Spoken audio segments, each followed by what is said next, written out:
What up, Vibers? It's Kai. Welcome to another episode of the Vibe with Kai podcast. Whether you're listening in your car, watching on YouTube, or just hanging out at home, I am so incredibly happy that you're here with me today. This week, I had the absolute pleasure of sitting down with Brynne Conroy. Now, you might know her as an award-winning finance writer and the author of the Feminist Financial Handbook. She is someone who talks about money in a way that actually feels human. In today's episode, we didn't just talk about spreadsheets and interest rates. No, we dug into the real stuff. We talked about why traditional money advice often fails neurodivergent brains and how things like impulsivity and hyperfocus, traits that we usually beat ourselves up over, can actually be harnessed to build a financial life that works for us. We also talked about an amazing tool called PocketSmith. If you've been looking for a budgeting app that doesn't try to force you into a box, you need to check this out. Brynne even hooked us up with a very sweet discount, 50% off your first 2 months. So make sure you check out the link in the show notes for that. Before we get into the conversation, do me a huge favor. If you aren't already, come hang out with me on social media at The Vibe with Kai on all major platforms. You can also head over to thevibewithkai.com to check out my digital store. In this digital store, I have ADHD guidebooks and audiobooks and video deep dives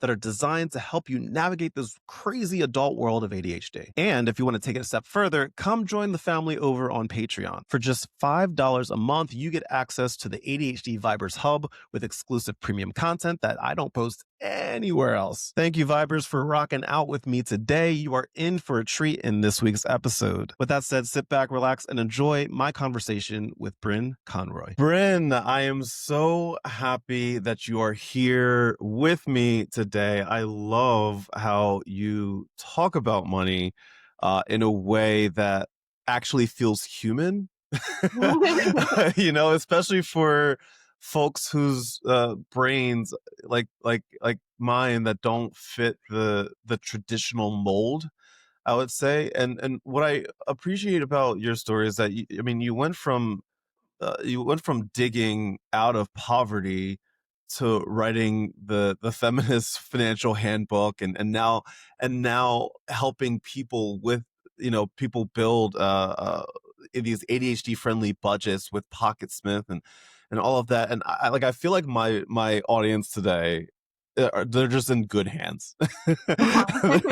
They're in good hands today, and so I appreciate you being here. Honestly, thank you so much. Happy day to you, Brynne.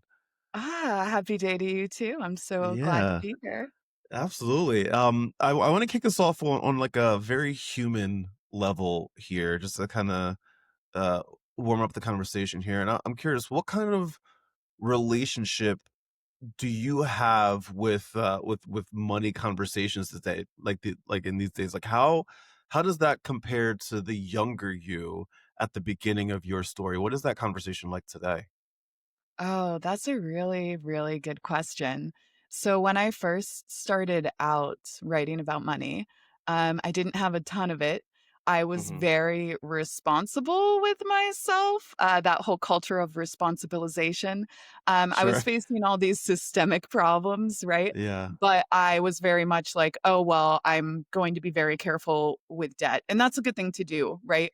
But I was careful to the point where I wouldn't engage in activities which would actually propel me forward. Oh. Um, Hmm. I worked a lot, doing like side hustles and weird little things because my income was very low. And I, for a long time, refused to engage in welfare systems because of very problematic beliefs and behaviors that I've since worked to eradicate in myself. And so I didn't ask for help when I needed it. And I wasn't very forgiving of myself when I was engaging in those things. And I think a lot of that is because of the messaging that we get around money Yes. and how much the responsibility is put on the individual. It's almost in America, too, like kind of like religiously coded with Mm. righteousness and not righteousness or godliness and not Oh yeah. godliness, even when people aren't saying that overtly. I think within the culture, there's a lot of shame that gets tied Mm. up with that. And so today Yeah. I'm a lot more forgiving of myself. I'm a lot more willing to ask for and accept help. And I like to encourage other people to do the same. Yeah. Yeah. Like as you think back on on your younger self and like how far you've come, I'm thinking like when you think about your childhood, like I'm Mm. curious if there's like one money memory that kind of sums up the quote money vibe that was in your home, whether it was like a specific moment or a phrase or something funny that happened or traumatic that happened, like whatever it may be? Is there a specific memory that stands out to you? There's probably 2. I Yeah. don't know if you remember Columbia House Records, but I got a mailer from them. Or Yeah. was it Columbia House? Or I don't know. There was some company that would send out these letters and be like, "You'll get 20 free CDs. Just send us, like, which CDs you want." And so Okay. I got one of Okay. those in the mail when I was, like, a preteen, and I got very excited. And I mailed it back, requested my 20 CDs, and then, like, a month later, I got a bill. My parents were super mad, because 20 CDs back then was not super cheap. You were buying the whole What is a album. CD? What is this? I'm kidding. I'm kidding. I'm kidding. Oh. I'm kidding. I'm kidding. No. I had cassette tape, so I'm right there with you. So I get it. Yeah, yeah, Yeah, it was, like, right at the transition from the cassette tapes yeah. into the CDs. Hmm. And I got a bill, my parents got mad, they made me pay it off, and I learned a valuable lesson about scams and everything. Another thing that I think they did really well was when I turned 16 and eventually got my license, Hmm. they said, "You can be on our insurance, but before we put you on there, you need to call around and get a bunch of quotes." So I got a lot of good lessons in like shopping around and what Yeah, does a deck page on insurance mean and all of these fun things. So I think I had fairly proactive parents and I was lucky like that. yeah, which is great. And so, like you go through that, and then I mean, you went from living in poverty during the Great Recession to now becoming a finance writer who helps other people with their money stories. And, that's a big transformation. It's a big it's a big transformation to go through, and, to go from where you were to where you are now, and now during that transformation, like, as like you mentioned, like, what happened when you were younger, but, as you got older, were there any moments or snapshots that stand out to you that were also a major part of this journey to becoming who you are today? Yeah, I think a big part of it was just talking about it. Again, I think there's, Mm, like, a lot of mhm. shame around money, and when I was trying to dig my way out, believe it or not, there was not a whole lot of content, on the internet teaching you how Sure, to do some of these things. sure. So I started digging, and I found creative ways to kind of make ends meet, and one of the things that I found was this thing called Schedule M, which was an Obama Mhm, era tax credit. mhm. You could get $400 if you worked any type of job. It was a recession era benefit. And I Yeah. started telling my friends about it, and they did not care about tax forms. Surprise, surprise.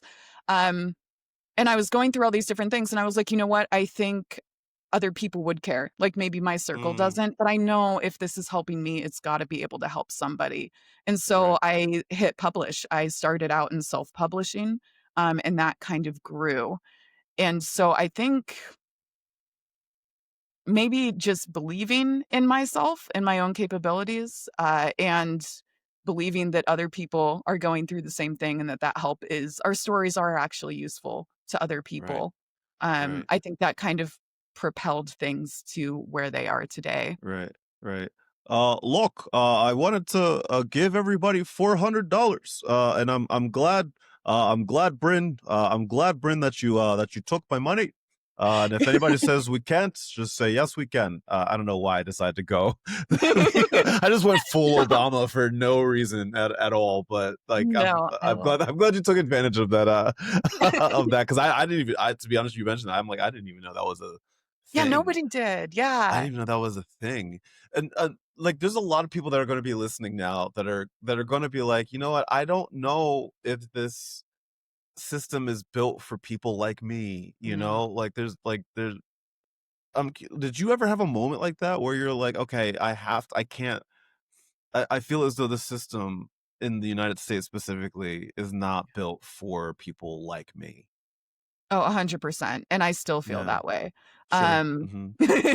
a lot Sure. of a lot of the things that keep me going there's, like, a little bit of in Lost, how John Locke has that line where he's like, "Don't tell I'm a me what I can't losty. do."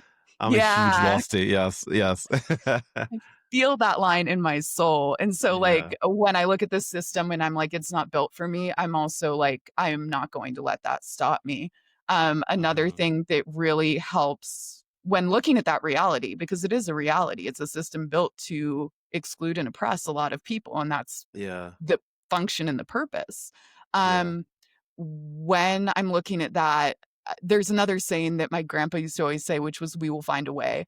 Yeah. My grandpa was kind of like this incredible man who didn't talk a lot about his incredibleness, but he was born a refugee, was studying Berlin when World War II broke out, so had to leave his studies behind, completed them, was one of the first NATO forces, and tried again and again to Oh. immigrate to America, and Mhm. eventually made it. Like, he eventually made Yeah. every goal that he had come true.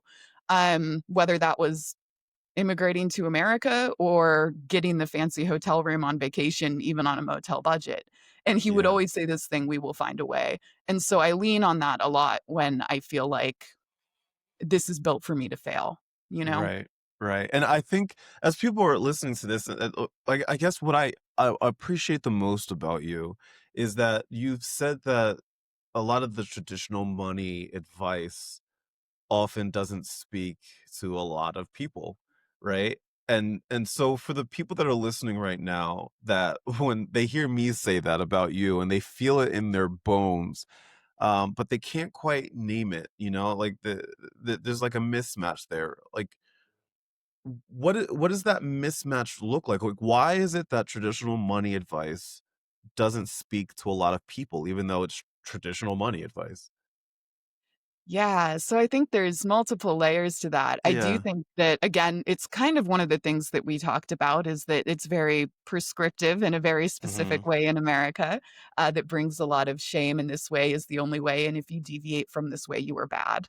Hmm. This kind of moralization of money. And also, when you're teaching, it's way easier to teach to, forgive my phrasing here, I hate this phrase, I hate the history of it, but rules of thumb.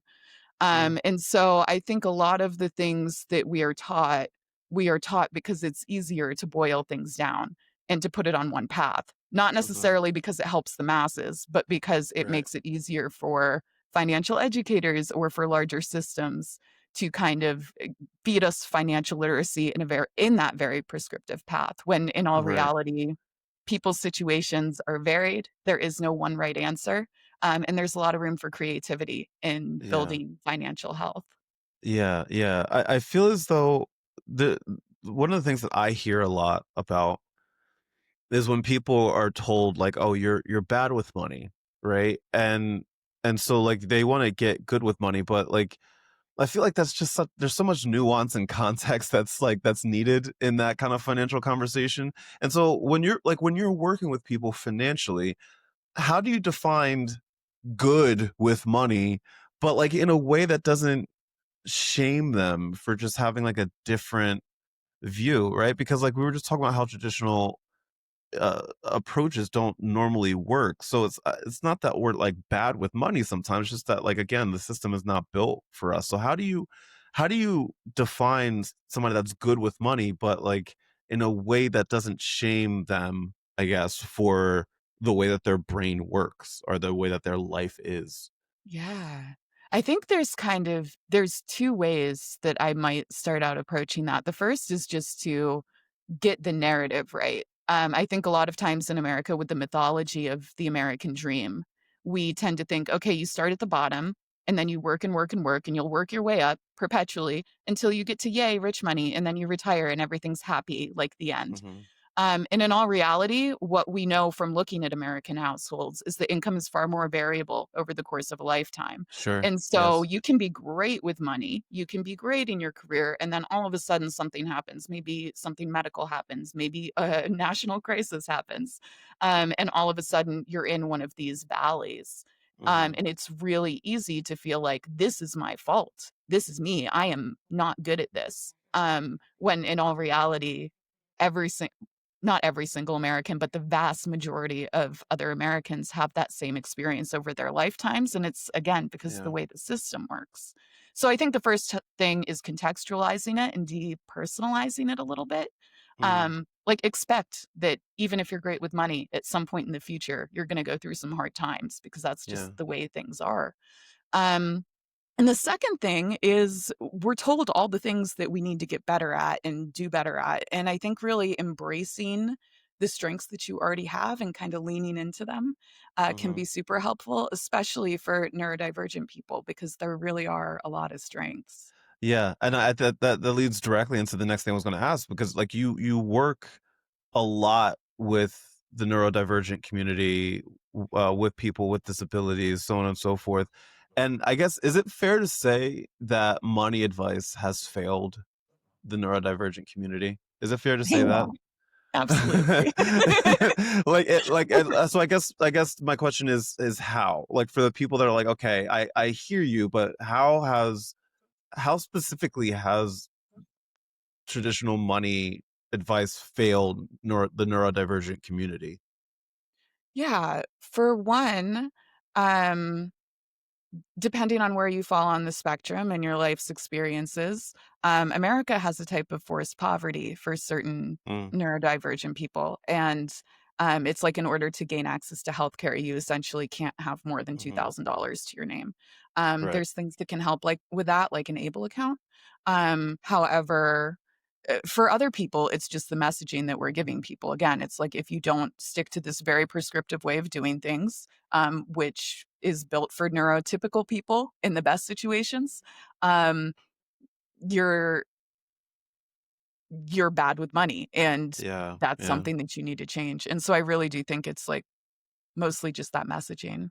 Yeah, yeah. I wanna get into, like, some specific, advice and tips that you can give here, specifically for my ADHD family that are listening. Like, a lot of I don't know about you, but, like, a lot of, ADHDers out there we feel exhausted by the conversation surrounding money, and sometimes I guess it's easy to say that it feels as though sometimes, like, the story is already written. Um, and so for someone who's listening right now who believes that they are a financial lost cause, where do you see the quiet strengths like that they could I guess utilize for their growth here? Like what can they do? Yeah, and I mean, sometimes those strengths are louder than you might think too. Oh, sure. Uh, Yeah. Mhm. so I think there's 4 of them. The first one is probably just passion. A lot of times when people think of ADHD and they haven't experienced it, they think, "Oh, attention deficient. That means that I can't pay attention Mhm. to anything." When in reality, Right. a lot of times you're paying attention to everything, Yes. um, Yes. and sometimes very deeply.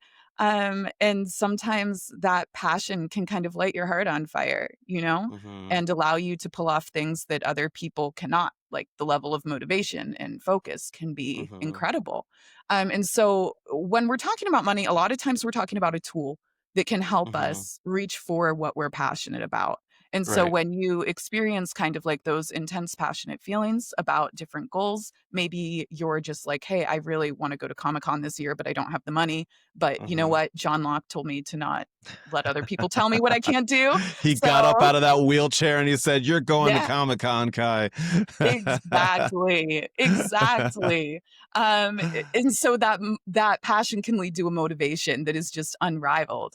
Yeah. Um, and I think with longer term goals, those get a little more nebulous. Mhm. Like we think about retirement, and nobody can quite get there when they're in Mhm. their 30s or whatever. Maybe even in your Yeah. 20s and 40s, it's difficult. Um, and so I think starting with the shorter term things can be Mhm. really, powerful in building confidence. One of our team members here, she just got diagnosed, 6 months ago, but she's Right. obviously been ADHD her Her entire whole life, life. and Yeah.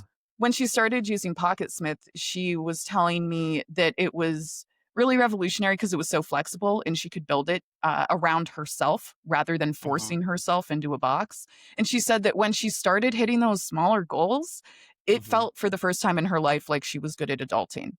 And that was Right. something that she really got bad messaging about in every aspect of her life. Yeah. And so when you start hitting those hits of dopamine, when you hit those short term goals, it can kind of be motivating to then, after you've built a little momentum, be like, all right, well, I'm not super passionate about investing, honestly, but I am passionate about living my golden years around my friends and family in my own home. And that's not going to Mhm. happen if I don't start learning and engaging some of these things. Um, Absolutely. so yeah, I think it's about those short-term hits and confidence at the beginning, Hmm. and just really Yeah. tuning into whatever you're motivated towards. There's no right or wrong answer. You don't have to be motivated towards paying off debt if that's not your thing. Right. It could be travel, it could be Comic-Con, whatever. Hmm. Right. Right. It could be surviving an airplane crash on a deserted island. It could be any of that. You know. Yeah. You had mentioned PocketSmith a few times, and I want to make sure I talk about that because that's a tool that you work with every day. Can you talk a little bit about what PocketSmith is, what drew you to that software specifically, and how does it help brains that struggle with things like remembering due dates and seeing the big picture, like stuff like that? How does PocketSmith come into play there? Yeah, definitely. So I actually learned about PocketSmith because of their large neurodivergent user base. And Mhm. I think a lot of that is just because it is so flexible and like it's non-prescriptive. Like we were talking Right. about before, so much money advice is very prescriptive. So you can kind of build it around yourself. And whatever your own individual goals are, however you think about money, you can change things up within the app.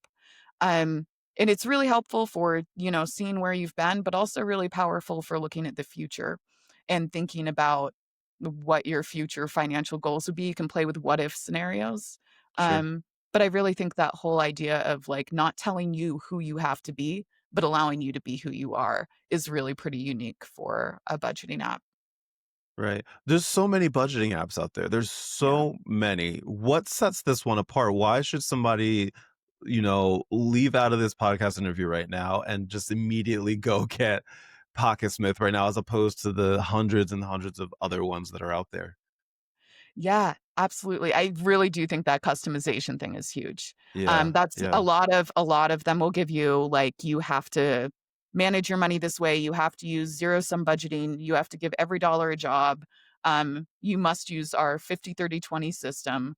Mhm. And that's the way that you have to do it. Whereas with this option, again, especially if you're neurodivergent, you can build it for however you think and however your Mhm. brain works. Right. Another big thing is the people. It's a company that has great customer service, very responsive team, very human Mhm. team. And they Mhm. kind of put people at the center instead of dollars and cents. And that's Mhm. something that I think is pretty unique in this space. Yeah. I think that's important because I think a lot of times people like I'll hear people say that like money apps and things along those lines, they can be a little overwhelming at time. And so if somebody's listening and they're like, "Okay, Bryn, I think you're starting to convince me now. I might give it a shot," right? I'm curious when they download it, what's one quick thing that they can just do that like immediately that can help them, I guess, kind of introduce themselves into the app so they can kind of get a good feel for it and how it can help. What's one quick thing that they could do? Yeah. One big thing is categorization. Right. And so it'll show, when you look at a bank statement and it gives you like 50 million different line items and you have to think Yeah. about where you were each day. Mhm. So the app kind of just presents you with one item at a time and just asks you, Mhm. like, what category do you want to assign this to? And Yeah. you can engage in that for like 3 minutes a day. Mhm. And you've done your budgeting and you've done a good with money thing. Mhm. And so that's one really quick way. If you wanna go in and build a whole budget right off the bat, you absolutely can too.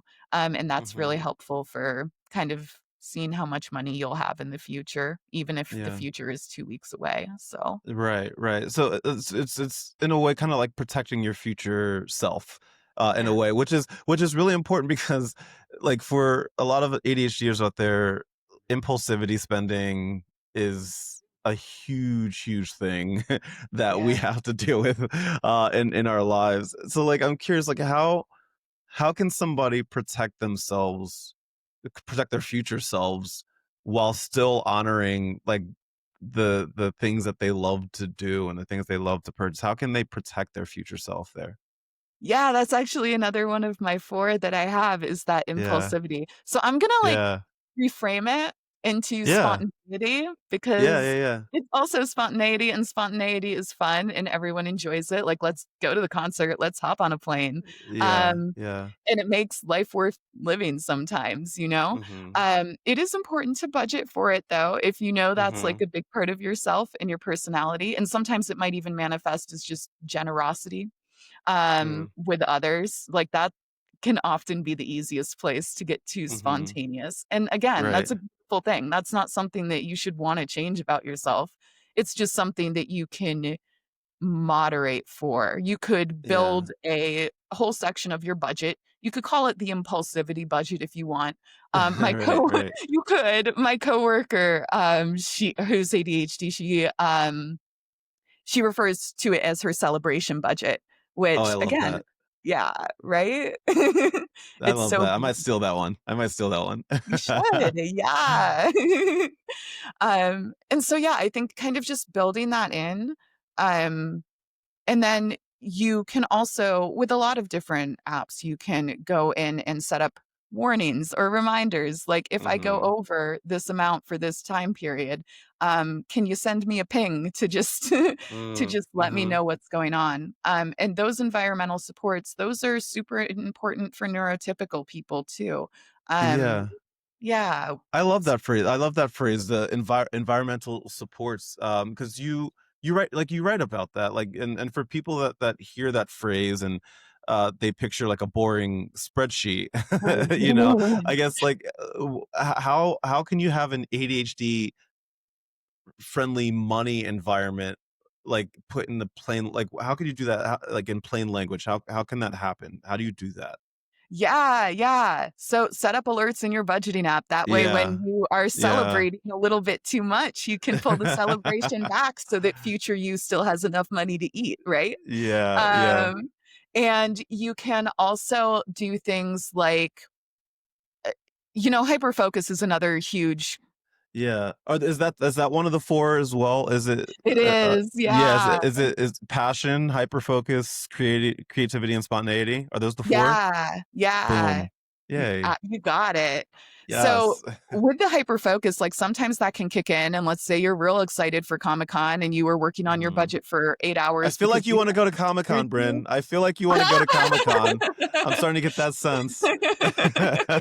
San Diego or New York is my question, or both. Oh, I don't know. We'll see.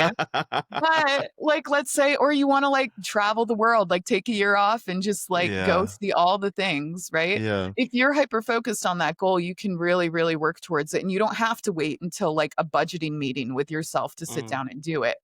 Yeah. However, if you are never feeling inspired and Yeah. you're like, "Oh, Yeah. man, I still have to budget because I still gotta pay my rent," um, something that you can do is just set up an alert and a reminder for yourself to actually sit down and do that task. Even if you don't feel like it, work on it for 10 Mhm. minutes, something Mhm. manageable.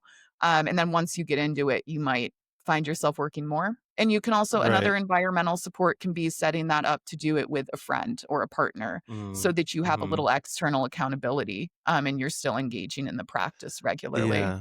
Yeah. I like the word accountability, but what's one of the things that stands out to me when I hear that word that might scare people sometimes is like tough love, I guess, kind of thing Yeah. sometimes. You know, like I feel like a lot of money people they'll be like, if you want progress, follow the rules, no excuses, like that kind of tough love. Like when you hear that, is that useful or is that harmful, especially for people that already carry around uh, shame and ADHD shame and financial shame? Is it more useful or is it harmful to have those types of conversations? Yeah, I think it depends, and it's gonna depend on the person you set Mm, up those meetings with, you know?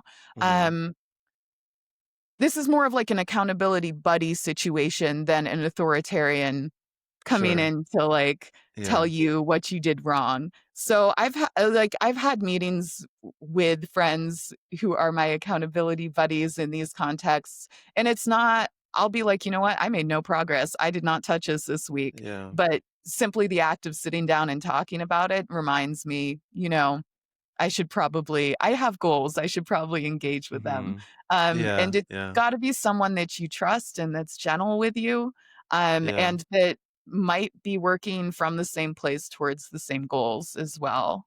So Yeah. not necessarily sitting down with someone who's like a perfect militant Mhm. financier who's there to teach Right. you something, but someone Right. who loves you and is Yeah. invested in the same kind of journey. There's a lot of my listeners live paycheck to paycheck, Mm. right? And I know that's a common thing that happens. Could you talk to them real quick? Like, for anybody that's listening right now that lives paycheck to paycheck and they're just worried about their finances, they're worried about what comes next. They feel as though they'll never find a way out of this paycheck to paycheck life. What would you say to them right now? First of all, it's not your fault. Mm. There's this Mhm. thing in finance called the 50-30-20 budget, and it was Mhm. written by Elizabeth Warren in 2008 and her daughter in this very famous book. And the idea was 50% of your paycheck should go towards your needs. Mhm. Today, you're probably spending more than 50% of your paycheck on your rent alone. Forget Yes. groceries, Yeah. Mhm. and so in the finance space, you'll actually see this adjusted to the 70-20-10 budget now. And Okay. so it's not just Brynne is telling you to feel good because Brynne wants you to feel good thing. It's actually a very real reality of the economic situation in front of us. So if you are Yeah. struggling, release yourself from some of that individualized shame because Mhm. this is a systemic thing and this is everybody. You are not failing. You are doing your best in a mess, and Yeah. the mess is not your fault. Right. Um, the second thing I might say is don't be like me when I was younger. If you qualify for any type of assistance, it's there for a reason. They don't make it easy to access all the time, but doing something like applying for SNAP or food stamps does not make you a bad person. Mhm. Filling out the FAFSA and getting a Pell Grant so that you can maybe go on and get a little further education.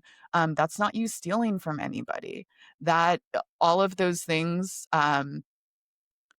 we all are living in society.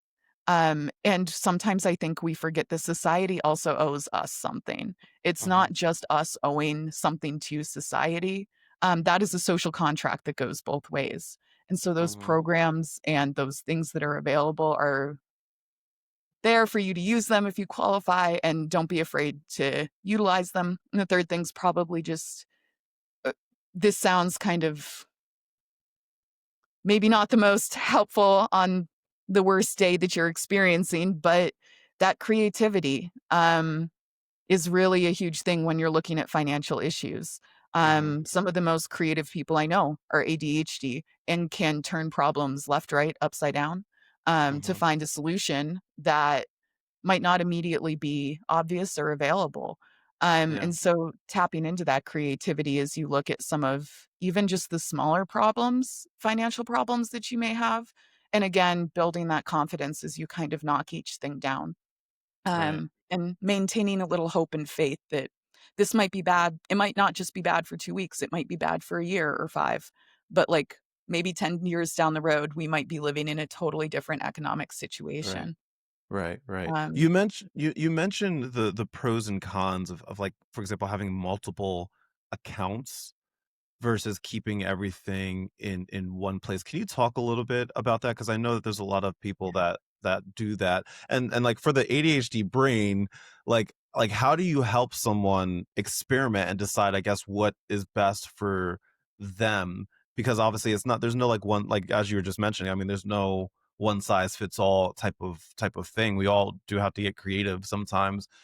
So I'm curious, can you talk about the pros and cons of having multiple accounts versus having everything in one place, and how somebody with ADHD can experiment to decide which one is best for them? Yeah. So I would call it maybe some people are lucky enough to just know themselves really well and Yeah. know that, like, if I have accounts at 5 different banks, I am going to totally lose track of everything and it's not going to be helpful. Or maybe they're like, I really need that boundary in place so that I don't have Mhm. automatic transfer from my celebration budget so that I'm Mm. celebrating all the time. Um, Mhm. and so maybe they might totally prefer to keep things 100% separate and make the transfers difficult for themselves, like 48-hour Mhm. wait times or something. Yeah.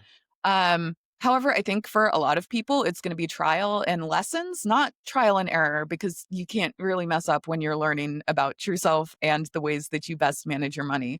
Um, but maybe you give one strategy or the other, or a mixture of the 2 a shot until you kinda find Hmm. what works for you, and a lot of times that's just gonna come through practicing and experience, Yeah. so Yeah. Yeah. I feel as we're talking, it what's interesting to me is just how connected money and mental health are. They're very much tangled together.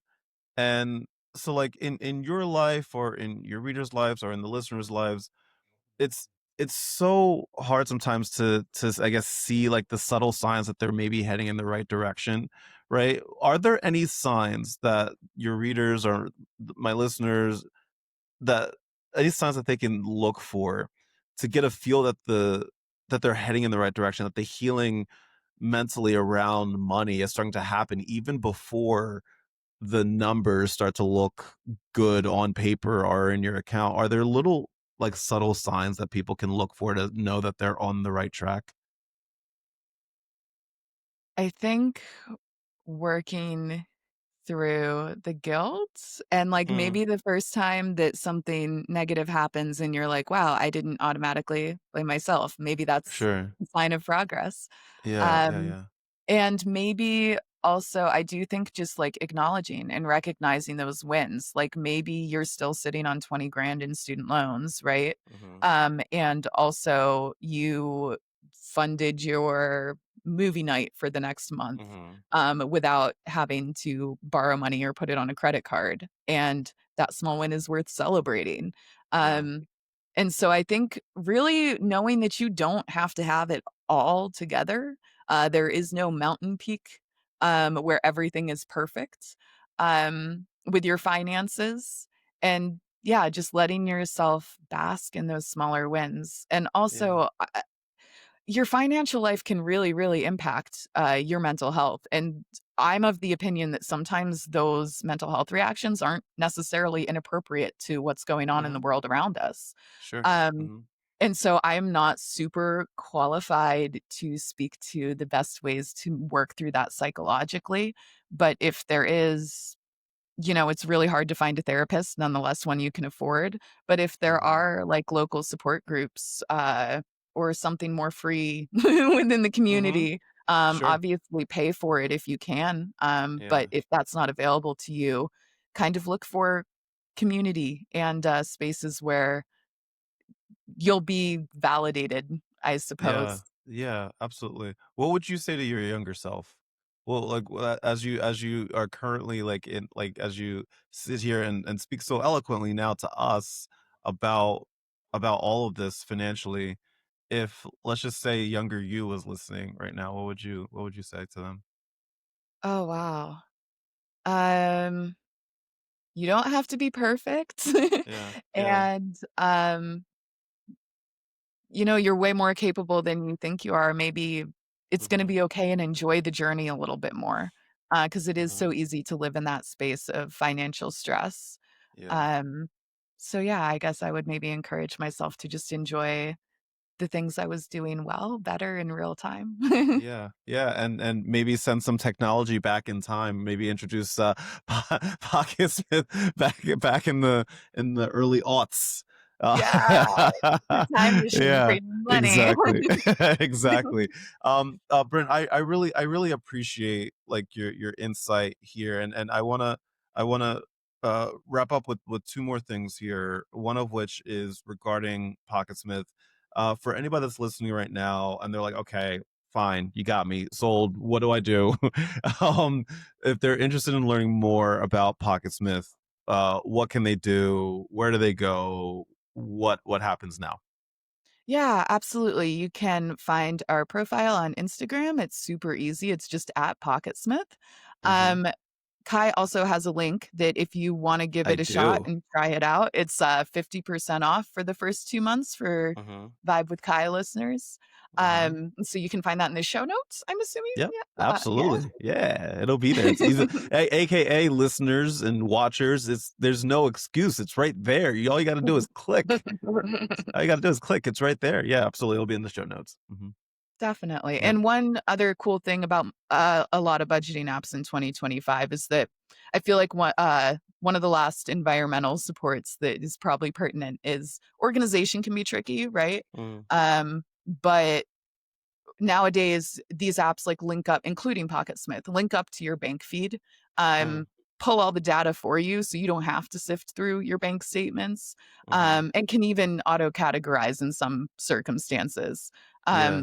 So if the organization thing is the thing that's keeping you from like, oh, I don't want to do that, I don't want to engage, it's going to be bad. It's like, yeah, well, it might not always feel great to see your numbers on paper, at the Yeah. beginning. As you Yeah. start your journey and start working towards those small wins, it'll start feeling better. But the Yeah. organization part is something that we're so lucky with technology Mhm. that we don't have to do as manually Yeah. anymore.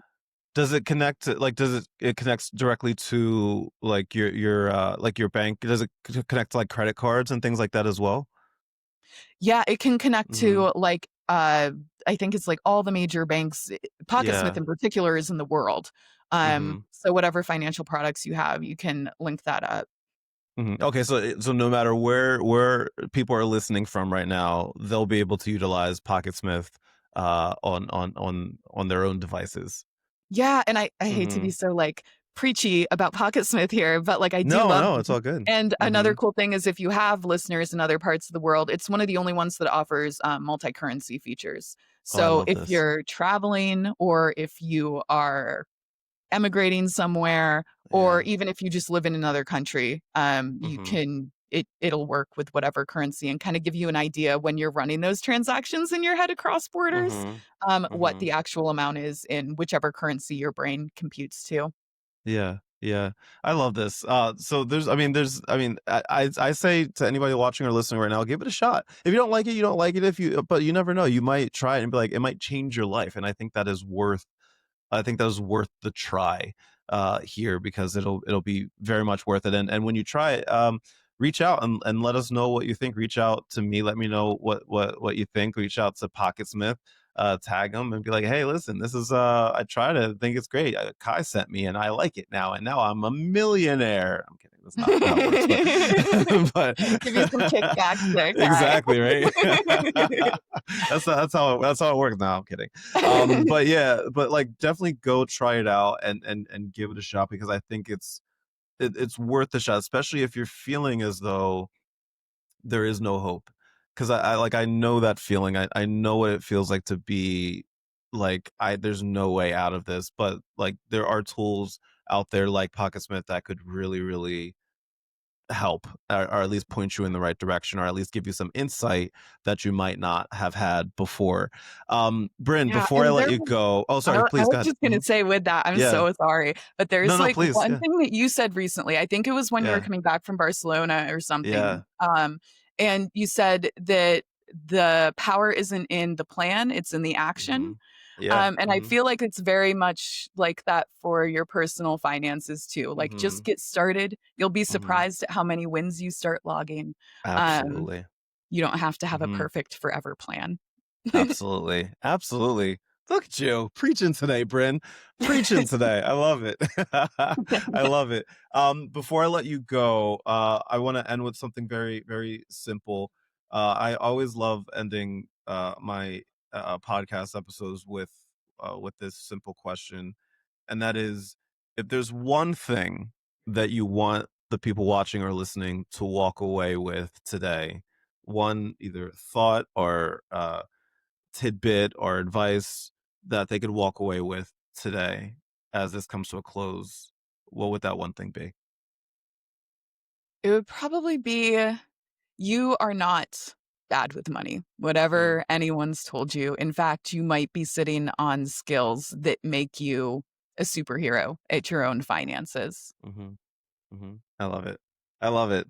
Brynne, This has been incredibly helpful, and I'm hoping that the people that are watching, listening right now, I hope it was helpful and hopeful for them as well, because this is a very human thing. No matter where you are in the world, this is something that we all have to manage every single day. And I appreciate how you talk about money without shaming people for how their brain works or from where they started or where they are currently.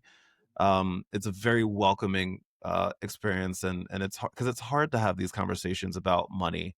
Um, and then you make it easier for people to have that conversation. So I very much appreciate you coming here and sharing your story, sharing your insight, sharing your brain with us today. I know a lot of people are going to walk away from this feeling a little bit lighter, I think, a little bit more hopeful about their money.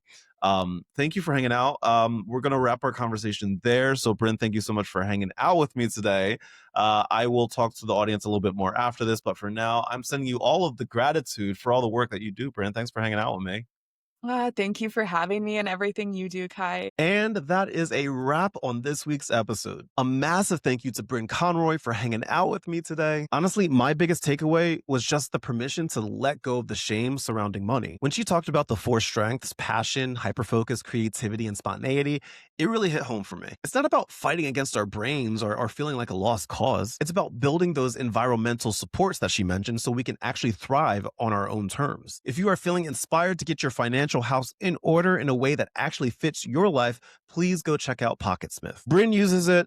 I'm digging it. And remember, you can get 50% off your first 2 months by using the link right here in the show notes. It's a great way to start building a budget that doesn't feel like a punishment. Now, before you go, make sure you're following me at The Vibe with Kai on all major social media platforms. And head on over to thevibewithkai.com to check out my digital store. I've got ADHD guidebooks and audiobooks and those deep dive videos to help you navigate your journey. And if you want to support the show even more, come join me over on Patreon. For just $5 a month, you get exclusive premium ADHD content that I don't post anywhere else. If you enjoyed this episode, please do me a solid, hit that like button, subscribe, and leave a review. It really helps other people find this show and join our Viber family that we got going on over here. Once again, thank you so much for watching and for listening. As always, my friends, much love, good vibes. I'll catch you next time. Bye.